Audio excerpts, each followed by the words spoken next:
Hi, my name is Bianca.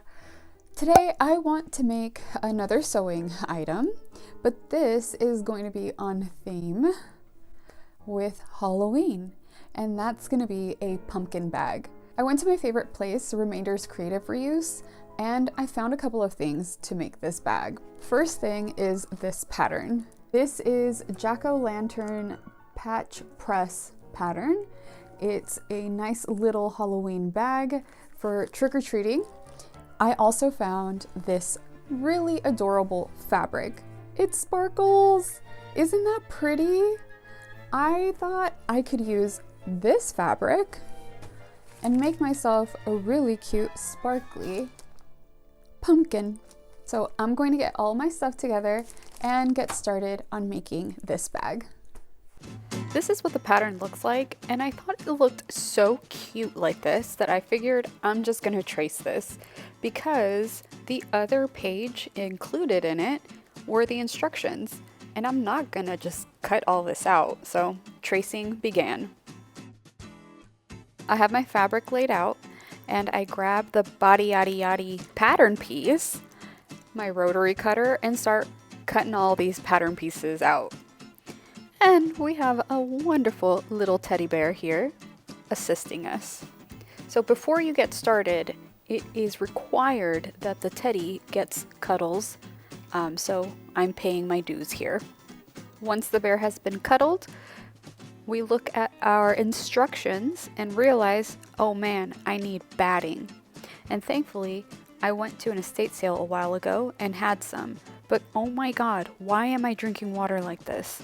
It's like I have to hydrate for all of this exercising of going up a step stool. But here's the batting. Found it, yeeted it down, and ta-da! Look it! We're safe because we use a step stool, we're hydrated, and we're ready to go. I cut some pieces for the batting and started pinning this around, but I read the instructions and it says to get like a thick batting. This one isn't thick, so I ended up doubling the batting per piece. After I had done that, I reread the instructions and realized that I had to sew it before I cut it. We don't read instructions all the way through here apparently, so it is what it is. This is the first piece where I sewed the batting to the fabric. I didn't really like how it looked because it was like moving around. This is stretchy fabric, so I had to adjust my stitches.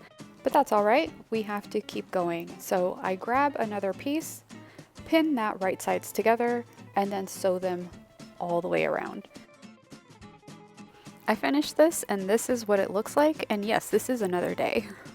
Now I grab the bottom piece. This piece wants me to sew 2 top stitched lines at the top, but I decided to sew 4 because I'm sewing 8 pieces for the body. Why wouldn't I make the bottom match that, right? I grab my bottom piece and match those seams with the body and pin it all the way around and get back to sewing. Quick, what show am I watching in the background? Now that it's all sewn, I flipped it inside out, or right side out. I flipped it right side out and started playing with it. I just kind of wanted to see how it looked. And then, put this over my head. Let's just play around with what we just made.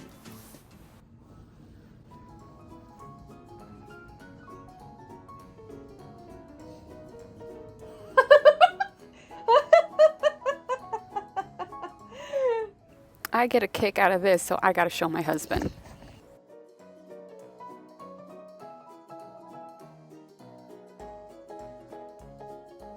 You like?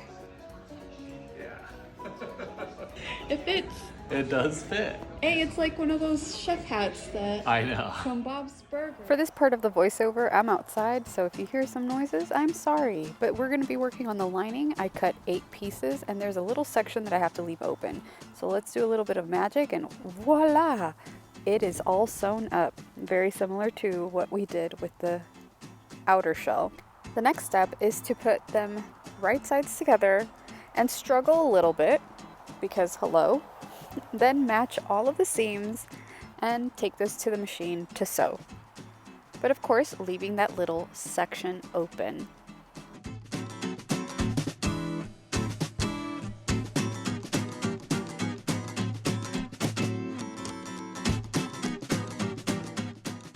Once I was done sewing, I had to pull this out of that little hole that I told you I made, but Strugglina over here was having a hard time, hence all of these wonderful faces that you get. Once I finally pulled all of that out, I just sewed the lining and started fluffing this section out. And this is what it's looking like so far.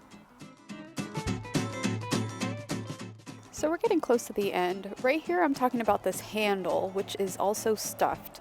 The pattern doesn't give you an actual pattern piece, it just gives you the measurements to make it. So I did, but I didn't want to stuff it. I just didn't want to. So mine's totally flat. I also didn't create the little faces because I don't know, I really like how simple it is, so it's left like this.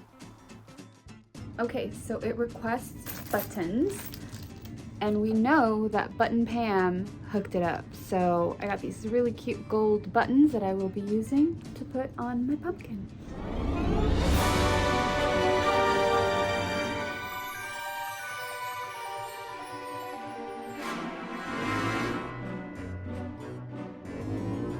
Well, this gotta be the cutest thing I can imagine.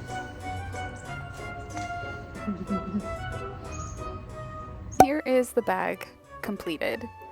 I didn't show how I made the top because it's very similar to the bottom, and as you saw, I didn't put a little face on it, which I still like. I can always add a face at a later time. Let me know if you think I should put a little face on it. If there's one thing I could improve upon is to add a zipper for the closure. The pattern doesn't ask for that, but I think for how I'm going to use it, a zipper might work best. I chose to wear my pumpkin costume that I made last year and put a tiny crocheted pumpkin on my head. I have videos for both of those. I hope you all enjoyed this video, and if you did, please make sure to give it a like and consider subscribing to see more videos like this one. Thanks so much for watching, and I'll see you all next time.